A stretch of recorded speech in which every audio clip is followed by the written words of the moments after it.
NDC banani pa wodi animu no kofi fasa private jet bia na wo wa ban mu you resign. I'll resign because what may resign. What may resign? Why shall I stay there? May resign because the mayor is on principle and yet personal and yet say they are me time President Akufo-Addo and as I mean President Akufo-Addo. It's the principle. It's about protecting the public purse. Hey, Sabrina, your education minister na oda olem kwise mo abe resign. Oh, may resign. I mean, my resigning free appointments committee of parliament. And the appointment committee no say any allowance more kwa na mojeje and I bibi wo baby a minimum. Appointments committee which is right. Ebusan for ye de aseda bema ye nuanom adom FM for omuna ye sa interview no na ye di sa asem ho nkomonti e na yakwa akofa e de abebo acherondi ye da wo mo ase ye wo mo work e na ye fire na ni nyina na ye yewura okujeto ablakwa sa bre no na NDC wo opposition e na okoka sa asem we say President Akufo-Addo said ya osi tutu kwan utukwan china ni nyina ohan private jet na yade a ebo man Ghana ka enti ono no de se nyame ya adom na Ghana for to aba edema NDC na se NDC eforo abanwa na wo mo ba na se omampani no a obeba se oye saade na President Akufo-Addo ye no bia obe resign adwuma obeyi no ho afirim because oye obi a oye principled asem ono de otane asem na ontare nipa enye na Akufo-Addo na otan no na ade no sede sese yeye no saa na oye ne niema nti oye principled saa asem we so ena ye gina efise se o mampani mahama tu kwan or the private jet anase adupre o de call ye no enye o man Ghana ya dupre ena o de call ye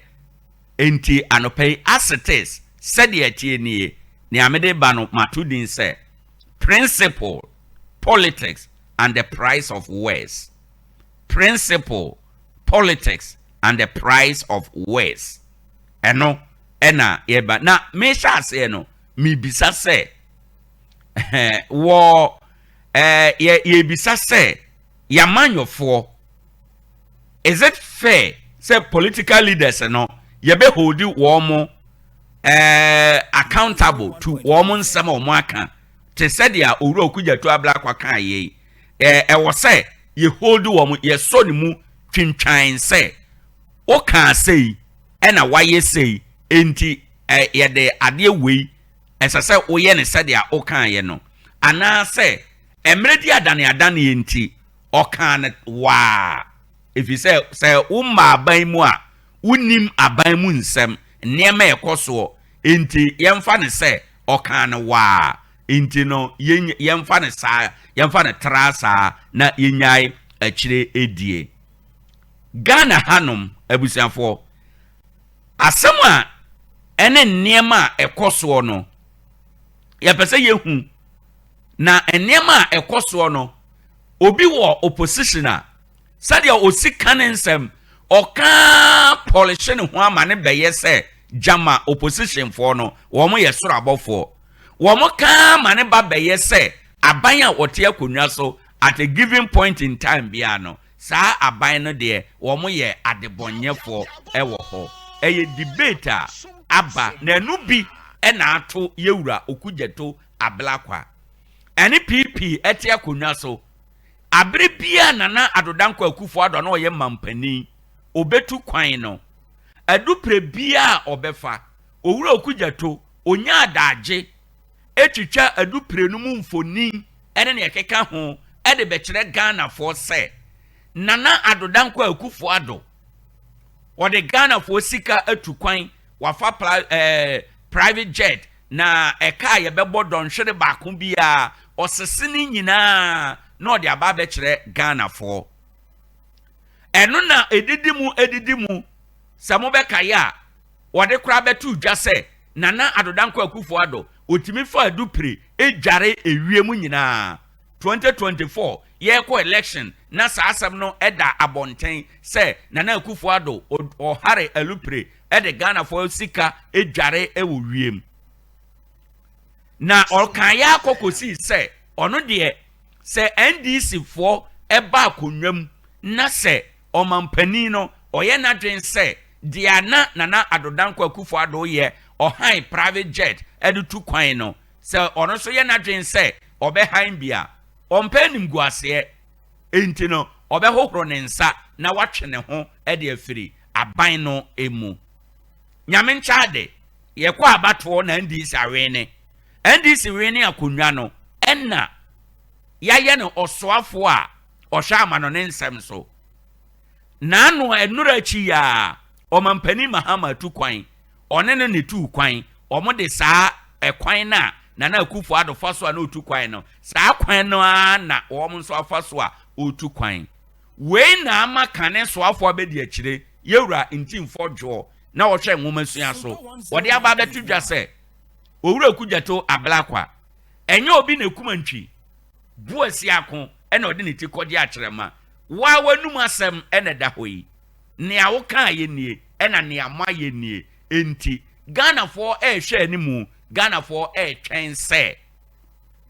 wo yɛ principled said ya wo kan yɛ editi Nana Akufo-Addo sɛ wo ntare no na de principle na wo yɛ enti sɛ wo yɛ principle de a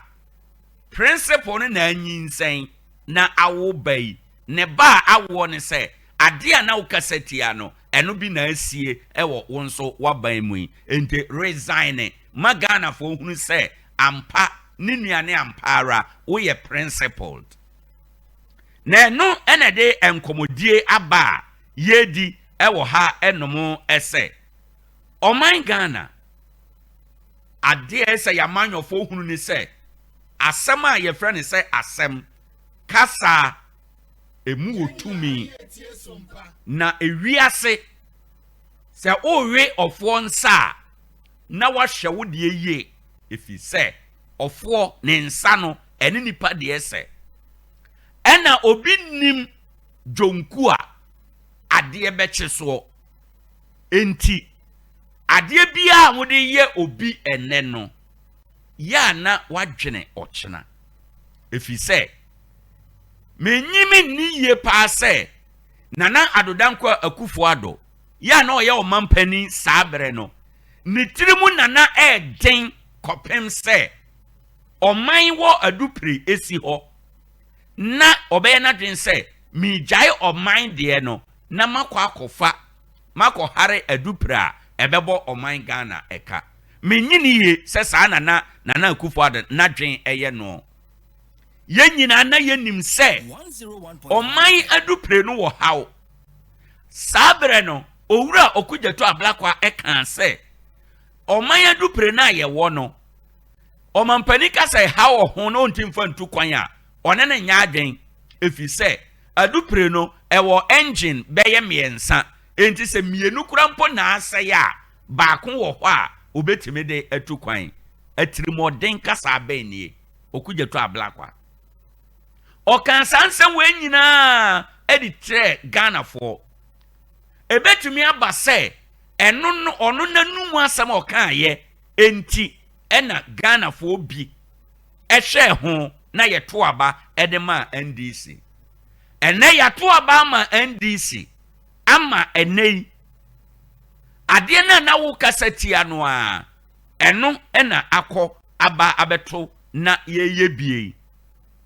na be asset made ma hu say binom justify so mo for commercial flight ene ne ekeka ho whatever it is say ye commercial say ye den yo o man pani watu kwan ya one for presidential jet anko na ye ko han adupre foforo ana ye ko foro adupre foforo baabi e de akro ne atie bia o man no beboka te said ya Nana Akufo-Addo nso tu kwan a na ye boka no a ba ye ha ye ni e kan nsɛm a ɛsɛ nokore e de kyerɛ Ghana for ma ye de to aba etia Nana Akufo-Addo ɔmampani John Dramani Mahama ɔnyɛ bɔne e wɔ saa de we mu aban mu mpanifo aka obi anyɛ bɔne ɛwɔ saa de we mu ɛyɛ owura okugyato nanum asɛm ɛna ayi ne ka enti ɛsɛ ɔno asɛ de ɔka yɛ sɛ on time President Akufo-Addo na ɔno de ɔyɛ principled ne principles nti ɛna ɔka sɛ ɔno NDC ba akonnwa so na ɔmo yɛ saa nneɛma no bi a ɛyɛ ade a obegyae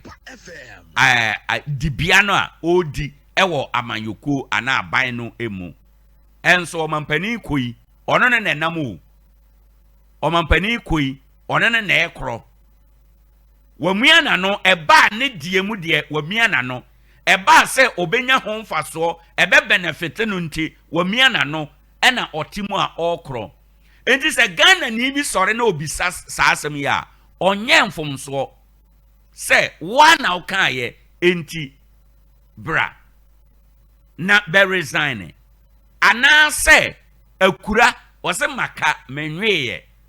sɛ akura sɛ maka na menweyɛ de a na what it means ne sɛ owura okugyato or the right sɛ ɔbɛpa Ghana for kyɛw sɛ ɔyɛ principled sɛdeɛ ɔno a na ɔde bɔ ne ho safo hene ɔde hoahoa ne ho sɛ me deɛ meyɛ principled mentan na Akufo-Addo na meyɛ principled enti na ma meka enti sɛ ɛba me ama ban mu a maka na Addo deɛ a ɛba me ama ban mu a me nso mɛ resign ɛne nea ɛkeka ho anopa yi yɛabɔ ɔno a nene ɛde ama o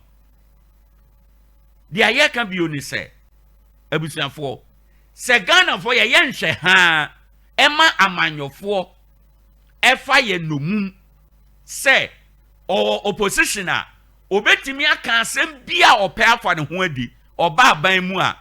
na yɛgya no yɛyɛ no trasa ɛmmoa ma democracy ɛnyini ɛmmoa ma ɔman no yɛnuru mpɛmpɛnso a na yɛpɛ sɛ yɛduru ɛwɔ sɛ o opposition na adeɛ no yɛ kɔkɔɔ a woba aban mu koraa ɛsɛ sɛ ɛkɔ so ada na ɛyɛ kɔkɔɔ o opposition na adeɛ no yɛ tuntum a woba aban mu a ɛwɔ sɛ adeɛ no ɛkɔ so a na ɛyɛ tuntum nanso nɔkorɛ ɛne sɛ yɛman Ghana deɛ o opposition a okasa anko o aban mu a okasa anko nipa korɔ no a ɛnɛ ɔkasa ti asɛm wei no ɔkyena wode aban tumi ɛma no a ɔdan na no saa asɛm a na ɔkasa tia no afei na wabɛyɛ emum enti yehia honest transparent accounting ɛwɔ yɛ promises a yɛyɛ no ɛnora ɛho sɛ yɛse yɛyɛ principled sɛdeɛ owura okugyato ɛka no a sɛdeɛ ɛteɛ no politics ɛwɔ sɛ yɛtumi ɛboa na yɛhunu ɛnsonsono yɛ a ɛda tuntum ɛne fitaa ntam Ghanafoɔ yɛ deserve leaders a wɔn pretende wɔn nyɛ pretenders ɛyɛ white ɛyɛ black a ɛyɛ black ɛwɔ hɔ ɛnom Ghanafoɔ yɛhia leaders a yɛbɛmaakye wɔn words with wɔn integrity na afei yɛafɔ so sɛ yɛbɛhunu a change ɛwɔ yade yɛ mu wɔ bra nɔkwaredie ɛkɔ soɔ edi wenya bra ɛwɔ sɛ yɛmia ya no wenya bra ɛwɔ sɛ yɛyɛ ahomasoɔ ɛnya bra ɛwɔ sɛ yɛma excuses owura okugyato deɛ ɔkaayɛ no ɛna anya no